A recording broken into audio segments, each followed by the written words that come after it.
Bienvenidos de regreso a Biblia y Teología con el Dr. Larry Trotter. Esperemos disfruten el siguiente episodio.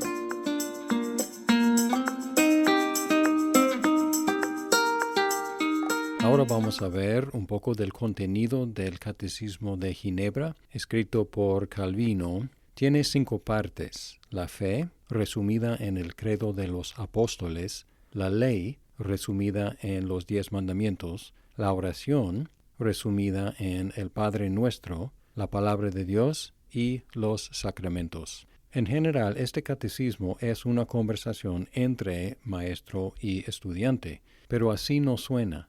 Por un lado, el estudiante da su opinión como si fuera el experto, y por el otro lado, el maestro vacila entre saber mucho y preguntar como si no supiera nada. Entonces es un poco torpe la conversación. Y lo torpe del catecismo es porque nació no como un catecismo, sino como instrucción positiva. Y luego fue editado para convertirlo en preguntas y respuestas. Pero las preguntas y las respuestas muchas veces no suenan muy naturales. Su enseñanza es un resumen de lo que encontramos en la institución de la religión cristiana, y así es una buena introducción a la teología del Calvino. Los catecismos posteriores son de la teología calvinista desarrollada en otros contextos históricos posteriores. Es un catecismo largo de 373 preguntas, algunas de las cuales tienen respuestas bastante largas.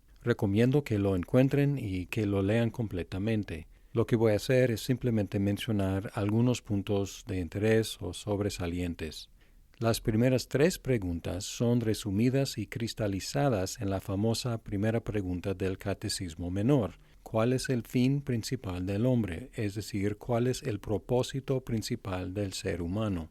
Y la respuesta es: el fin principal del hombre es glorificar a Dios y gozar de Él para siempre. El Catecismo de Ginebra fue escrito todo un siglo antes de Westminster, el Catecismo Menor, y podemos detectar la fuente de la primera pregunta de Westminster. En Ginebra, la primera pregunta es: ¿cuál es el fin principal de la vida humana? Y la respuesta es: que conozcan los hombres a Dios su Creador. Y luego el ministro pregunta: ¿por qué razón llamas el fin principal de la vida humana? Y el muchacho responde: porque nos creó Dios y nos puso en este mundo para que lo glorifiquemos solo a Él. Y es justo que toda nuestra vida se enderece y dedique a su gloria. Y luego el ministro pregunta: ¿cuál es el sumo bien del hombre? Y el muchacho responde como si fuera obvio, y como si el ministro fuera bastante lento en entender, él dice simplemente: esto mismo. Después de las primeras preguntas sobre el fin principal del hombre, se presenta el credo de los apóstoles. El credo se analiza en 4 partes. Algunos puntos de interés: en las preguntas 56 al 59 hay una interacción interesante sobre la inclusión de Poncio Pilato en el credo de los apóstoles. En la pregunta 56 el ministro pregunta: ¿pero por qué no se dice en una sola frase que fue muerto, sino que también se habla del nombre de Poncio Pilato, bajo el cual padeció? El niño contesta: esto no es solamente para certificarlos la verdad de la historia, sino para señalar también que su muerte supone condenación. Luego el ministro: declara más claramente qué quiere decir esto. Muchacho: murió para pagar la pena que nos era debida y por este medio librarnos de ella. Siendo pues todos nosotros culpables ante el juicio de Dios como malhechores, para representar nuestra persona, quiso Cristo ser presentado delante de un juez terrenal y ser condenado por su boca, para absolvernos delante del tribunal de Dios. Luego el ministro: no obstante, Pilato lo declara inocente, y así no lo condena como si fuera digno de condenación. Muchacho: necesario es considerar lo uno y lo otro. Dio el juez testimonio de su inocencia, para mostrar que no padecía por sus culpas, sino por las nuestras, y con todo esto es condenado solamente por sentencia del mismo, para denotar que es verdaderamente nuestro fiador, tomando sobre sí condenación para librarnos de ella. Y luego el ministro, bien dicho está, porque si fuera pecador no habría sido capaz de sufrir la muerte por los otros, mas para que su condenación fuese nuestra absolución, convino que fuese contada entre los malhechores. Isaías 53:12. Muchacho, así lo entiendo yo. Otro detalle interesante se encuentra en las preguntas 65 y 66 sobre la creencia del Calvino, novedosa, sobre el descenso al infierno. El ministro pregunta, ¿cómo se entiende lo que luego sigue de su descenso a los infiernos? Muchacho, que no solamente sufrió la muerte natural, que es un apartamiento del alma y del cuerpo, sino también que su alma fue sometida a unas angustias horribles, que es lo que San Pedro llama dolores de muerte. Hechos 2:24. Ministro, dime la causa y la manera de cómo es esto.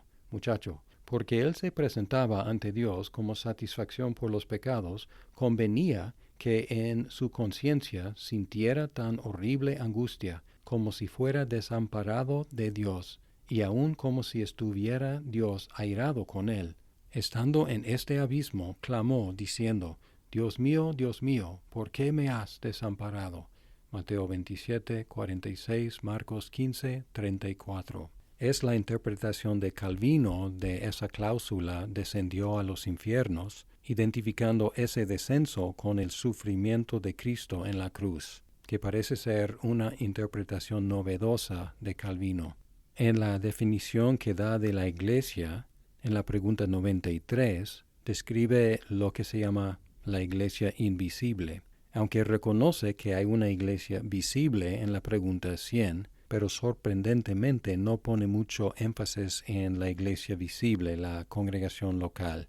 Enfatiza que unión con la Iglesia es necesaria para la salvación, 104 y 105, y parece que está hablando de la Iglesia invisible, no de la Iglesia local visible.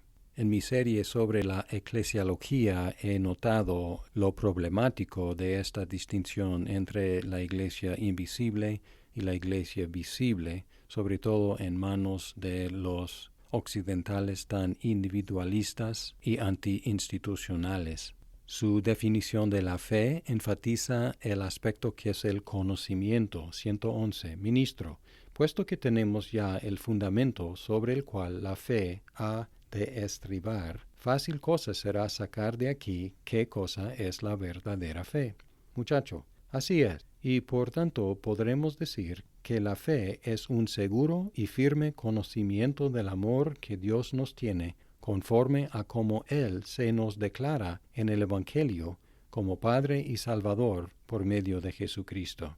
Aquí énfasis en el firme conocimiento en contraste con la fe implícita de la Iglesia Católica medieval, la idea de que la fe es simplemente creer lo que la Iglesia dice sin tener que saber qué dice. Aquí el énfasis está en que tenemos que conocer el amor de Dios como Él nos ha declarado en el Evangelio.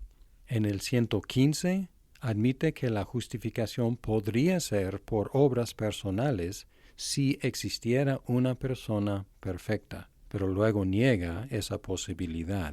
También niega la posibilidad de una persona justificada que no produzca buenas obras, en el 126. Ministro, es hora de ver si podemos creer para ser justificados sin hacer buenas obras. Muchacho, esto es imposible, porque creer en Jesucristo es recibirlo tal cual Él se nos da. Y Él no solo nos promete librarnos de la muerte y reconciliarnos con Dios por el mérito de su inocencia, sino también regenerarnos por su Espíritu, para que vivamos en su santidad y justicia.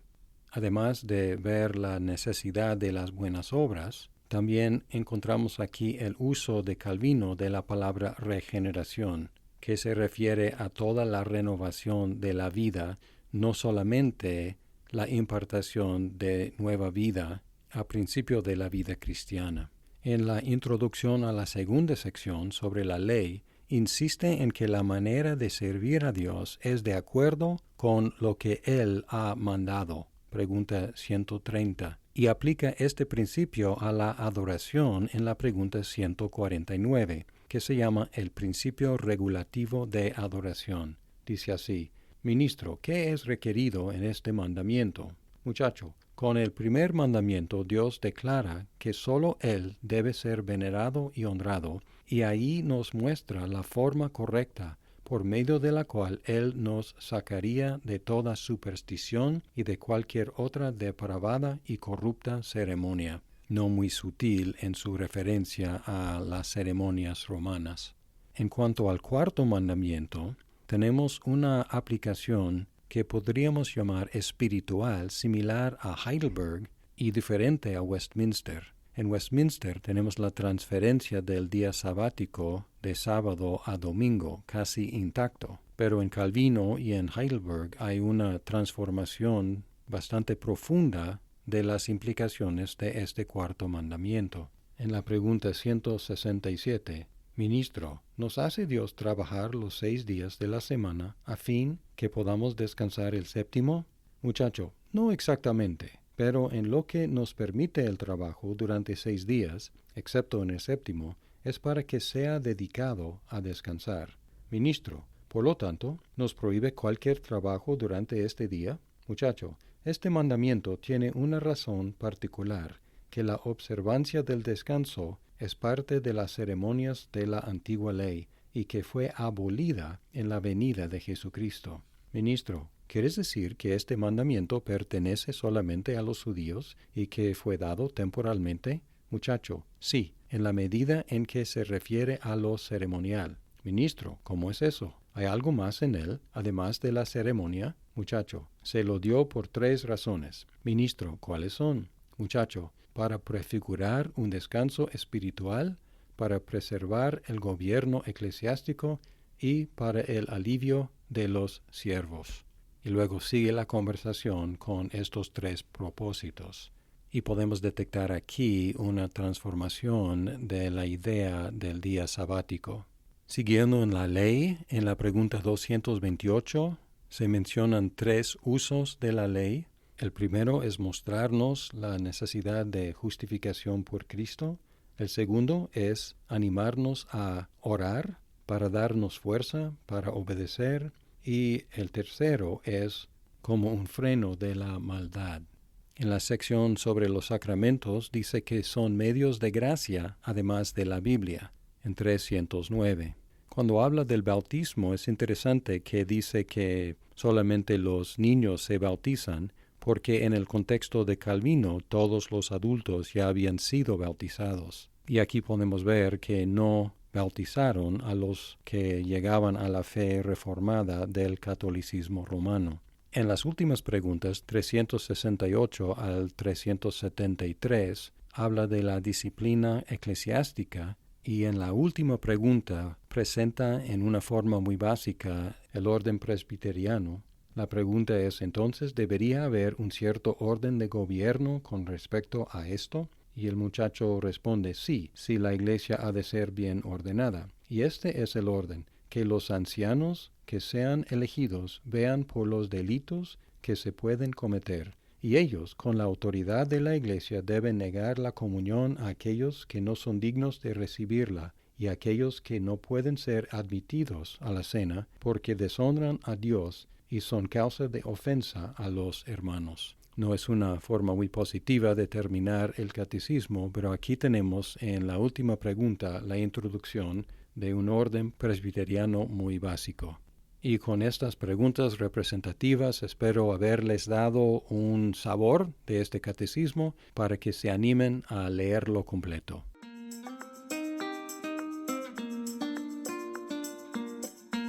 Muchas gracias por escuchar este episodio. Si estás disfrutando Biblia y teología, por favor compártelo con tus amigos. ¡Hasta pronto!